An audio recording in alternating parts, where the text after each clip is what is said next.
Canadians, here's how to avoid the $100,000 H-1B fee.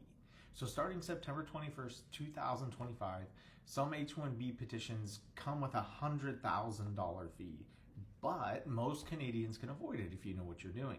So who pays? So workers outside of the United States without a valid H-1B visa who are filing for consular processing will need this $100,000 fee. Also, who doesn't it apply to? Well, it doesn't apply to Canadians who are already in the United States filing an in-country change of status.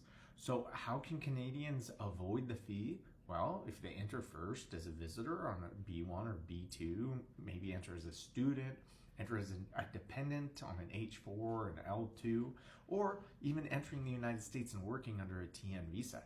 Then what does that do? Well, it allows you to file an in-country change of status to an H-1B. And that you must maintain status until that is approved, and you cannot travel while you're converting over to the H-1B, or else it could trigger consular processing and that higher fee.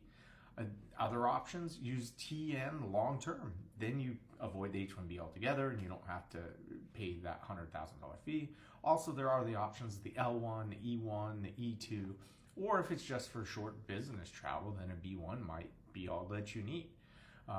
And the key here is to avoid consular processing or filing what is called a new petition.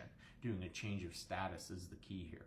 So key takeaways, $100,000 fee hits those new H-1B filings. Stay in the country and file a change of status to skip that fee.